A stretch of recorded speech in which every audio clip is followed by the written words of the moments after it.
Hello hello, j'espère que vous allez bien. Moi je suis tellement contente de vous retrouver dans cette vidéo spéciale Halloween. J'en ai jamais fait sur ma chaîne et pourtant j'ai toujours rêvé d'en faire. Donc c'est ce qu'on va faire aujourd'hui. Je tiens à faire une mini parenthèse en ce début de vidéo. Comme vous pouvez sûrement l'entendre, je suis malade, donc je vais sûrement parler un petit peu du nez.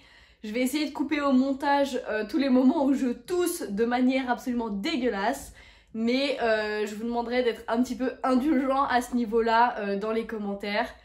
Sur ce, si mon voisin aussi veut bien éviter de continuer ses travaux pendant que je filme, on va pouvoir filmer cette vidéo tranquillement. Aujourd'hui, on se retrouve pour des story time spéciales Halloween. Donc je vais pouvoir vous raconter deux histoires qui me sont réellement arrivées le jour / la nuit d'Halloween. C'est des histoires qui datent un petit peu de quand j'étais bien plus jeune. Mais c'est vrai que j'ai essayé de reconstituer ça de manière un petit peu plus intéressante. Parce que sur le moment, il est vrai que ça m'a bien fait flipper. On va pouvoir commencer tout de suite avec la première histoire la plus ancienne, celle de la maison hantée. C'est une histoire qui m'est arrivée quand j'avais 10-11 ans, il me semble. Donc j'étais vraiment assez jeune. Et c'est une année où, avec ma meilleure amie de l'époque, on a décidé de faire une chasse aux bonbons, comme toutes les années. On y allait avec beaucoup d'amis et notre famille, notamment son petit frère et ma petite sœur, et plein d'autres copains d'école. Et on était accompagnés par plusieurs adultes, parce qu'évidemment, se balader la nuit dans la rue quand on a 10 ans, c'est pas forcément très recommandé. Je tiens à préciser que je vivais à l'époque dans un grand village qui est maintenant devenu une ville. Mais à l'époque, c'est vrai que c'était assez calme, pas du tout craignos ou quoi que ce soit. C'est le genre de village où tout le monde a une maison. Il n'y a pas beaucoup d'immeubles ou quoi que ce soit. Ou en tout cas, nous, on n'est pas allé se balader dans les quartiers avec beaucoup d'immeubles. Ou alors, c'était des quartiers très résidentiels avec des tout petits immeubles d'1 ou 2 étages, beaucoup de jardins, etc. Vraiment un quartier pas du tout craignos, quoi. On commence tranquillement notre chasse aux bonbons en fait en partant de la maison de ma meilleure amie et en se baladant dans les rues qu'on a l'habitude d'aller en fait tout simplement. On ne s'est pas du tout aventuré dans la forêt ou dans des coins très perdus. On est resté dans des endroits qu'on a l'habitude de fréquenter. Mais il est vrai que la nuit, l'ambiance change totalement. Du haut de mes 10-11 ans, déjà de base, je flippais. Tout se passe pour le mieux. On sonne un peu chez les gens, on les fait râler, on récolte nos bonbons, etc. Jusqu'au moment où on passe devant une maison hyper flippante. Déjà de jour, elle faisait peur, mais alors là, je ne vous explique pas la nuit à quoi ça ressemblait. Avec ma meilleure amie, on s'est jamais vraiment posé la question de qui habitait là, alors qu'on passait régulièrement devant cette baraque, parce qu'en fait c'est le chemin de l'école, tout simplement. Et on y allait régulièrement à pied toutes les deux. On passe devant une fois, on n'ose pas sonner. On repasse devant, on se dit quand même, on va peut-être essayer. On n'ose toujours pas. Troisième fois, on se dit bon allez, on va aller sonner quand même. On recherche un petit peu le frisson et on va se faire peur un petit peu. On embarque tout le monde avec nous et on se rejoint tous devant cette fameuse maison. On décide de sonner une fois, pas de réponse. 2 fois, pas de réponse. 3 fois, toujours pas de réponse. On se dit bon, c'est pas grave, les propriétaires ne sont pas là, il n'y avait pas de lumière, il n'y avait rien du tout. Les gens sont pas ici, ou alors c'est une maison où il n'y a personne qui habite, ou quoi que ce soit. Juste, il n'y a personne, on va s'en aller. Et là, je vois du coin de l'œil un rideau qui bouge devant une fenêtre. Là, forcément, mon sang ne fait qu'un tour, et je reste un petit peu plantée devant la maison. Je regarde, rien qui bouge, bon... C'était peut-être juste mon imagination. Je commence à repartir. Je tiens à préciser que ma meilleure amie et un des parents étaient toujours avec moi. J'étais pas toute seule devant. Je commence à repartir. Et là, je revois quelque chose bouger. Je m'arrête et je fais semblant de lasser mes chaussures. Pour qu'en fait, si jamais il y a vraiment quelqu'un dans la maison, qui se recache pas en fait, parce qu'il croit que je l'ai vu. Et donc, je regarde quand même du coin de l'œil. Et là, je vois quelqu'un qui m'observe derrière un rideau à l'étage. Donc forcément, j'appelle ma meilleure amie tout de suite. Je lui dis « Viens, j'ai un problème avec mon lacet ». Et là, je lui explique tout à voix basse. Entre-temps, le parent qui était avec nous et le reste du groupe est beaucoup plus loin dans la rue. Donc on se retrouve toutes les deux devant cette baraque hyper flippante. Et là, on commence à regarder du coin de l'œil et tout. On fait semblant de faire des trucs par terre en fait. Pour pas que les gens qui sont dans la baraque nous voient. Et là, on comprend en fait qu'il n'y a pas une seule personne qui nous regarde derrière le rideau. Qu'il y a des gens à toutes les fenêtres. À toutes les fenêtres, il y a quelqu'un qui nous observe. Donc nous, on ne comprend pas ce qui se passe. On se dit, mais on a sonné 3 fois, il n'y a personne qui a bougé, il n'y a pas de lumière. Qu'est-ce que c'est que ce bordel? Donc on se relève et on se retourne d'un coup.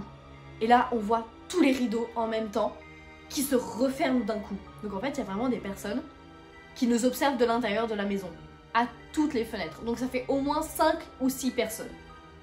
Donc nous, forcément, on voit ça, on se regarde, on commence à hurler et on rejoint le groupe en courant. On explique ça aux adultes et ils nous disent que c'est peut-être des gens qui n'ont pas envie d'être dérangés et qui ont fait ça pour nous faire peur peut-être. Ce qui est forcément l'explication la plus rationnelle. On continue notre tournée des bonbons, etc. Il commence à se faire un peu tard, donc on décide de rentrer. Et pour rentrer, on doit repasser devant cette maison. Et quand on repasse devant cette maison, toujours pas de lumière, toujours pas de signe de vie ou quoi que ce soit, mais toujours quelqu'un qui nous observe à la fenêtre d'en haut. Juste une personne cette fois. Et là, on passe devant, soit, et d'un coup, on entend un hurlement. Donc forcément, on n'est pas les seuls à l'avoir entendu, tout le groupe se retourne, les adultes se regardent, il y a une certaine incompréhension. On retourne devant la maison, toujours rien, toujours aucun signe de vie, toujours aucune lumière. Mais on réentend en fait des gens qui hurlent dans la baraque. Forcément, on comprend rien, on commence à avoir peur, on veut partir. Les adultes quand même se disent si jamais il y a un souci, il faut intervenir. Ils commencent à sonner, à essayer d'appeler, etc. Toujours aucun signe de vie, rien du tout. Bon, soit. Et puis surtout, plus de hurlements, plus aucun bruit. On décide de rentrer et la soirée se termine. Au final, on n'a jamais eu l'explication de ce qui s'est passé ce soir-là. Qui étaient les personnes à l'intérieur de la maison, sachant que j'ai quand même habité pendant plus de 12 ans dans ce quartier-là et je n'ai jamais rencontré les propriétaires, je n'ai jamais vu une seule personne dans cette maison à part des gens qui nous observaient depuis les fenêtres. Et en fait, depuis ce jour-là, à chaque fois qu'on passait devant cette maison, donc encore quelques années quand on était à l'école et après plus tard quand on se baladait dans le quartier, on avait toujours cette étrange impression d'être observé, surtout depuis cette fenêtre d'en haut. Et pourtant, comme je vous l'ai dit, on n'a jamais rencontré les propriétaires, on n'a jamais vu personne dans le jardin, jamais une voiture, jamais une lumière, rien du tout. Et pourtant, je reste intimement persuadée qu'il y avait des gens à l'intérieur de cette maison. On ne sait pas ce que c'est, j'ai jamais eu d'explication. Voilà pour la première histoire. Je tiens à préciser quand même que, comme je vous l'ai dit, j'avais 10-11 ans, donc il se peut que ma mémoire soit biaisée et que ces fameux hurlements à la mort ne soient en fait peut-être que des petits cris ou des choses comme ça, peut-être qu'il n'y avait pas des gens à toutes les fenêtres, mais je reste quand même intimement persuadée qu'il s'est passé des choses bizarres dans cette maison et qu'il y avait un truc un peu louche. Bref, passons à la deuxième histoire. La deuxième histoire va peut-être parler à un petit peu plus de monde, parce qu'on va parler du Halloween 2016, c'est-à-dire de l'année des fameux clowns tueurs. J'avais beau habiter encore une fois dans un village plutôt de campagne, où il se passe vraiment jamais rien, et bien les clowns tueurs ont quand même fait beaucoup de bruit. Je fais une petite aparté sur les clowns tueurs parce que peut-être que certains d'entre vous, notamment les plus jeunes, ne s'en souviennent pas du tout. C'est vrai que moi à l'époque j'avais 16-17 ans, donc ça m'a beaucoup marqué. J'étais parfaitement engagée dans la psychose générale. En fait, c'est une rumeur qui part des États-Unis où il y a eu plusieurs agressions, etc. qui ont été commises par des gens déguisés en clown. Oui, et c'était parfaitement en fait l'époque où cette image de clown terrifiant commençait à... En fait, c'était l'essor de ce genre d'image flippante. Évidemment, je n'ai pas fait exception à la règle, j'étais complètement terrifiée par cette image. Et en fait, je vais pas dire que c'était le jour d'Halloween, mais honnêtement c'était dans la semaine d'avant. La psychose était déjà bien installée, et en fait dans mon village et dans les villages alentours, il y a eu plusieurs attaques de clowns tueurs. Personne n'est mort, personne n'a été gravement blessé ou quoi que ce soit, mais il y avait des groupes de jeunes, probablement des gens que je connaissais, parce qu'encore une fois on était dans des petites villes et des petits villages, donc c'est sûrement des gens que je connaissais. Mais à l'époque, J'étais persuadée que c'était des gens très malveillants. Bref, il y avait des clowns qui s'amusaient à faire peur aux passants dans la rue. Vandaliser des voitures, à vandaliser des façades de maisons, etc. C'est vraiment pas bien. Si jamais vous trouvez ça hilarant, non, c'était pas du tout drôle quoi. Et forcément, Halloween arrive. Avec ma meilleure pote, ce soir-là, on voulait pas trop sortir. On avait toujours pour habitude de faire la fameuse chasse aux bonbons. Enfin, c'était surtout pour aller sonner chez les gens et se balader avec des copains dans les rues la nuit.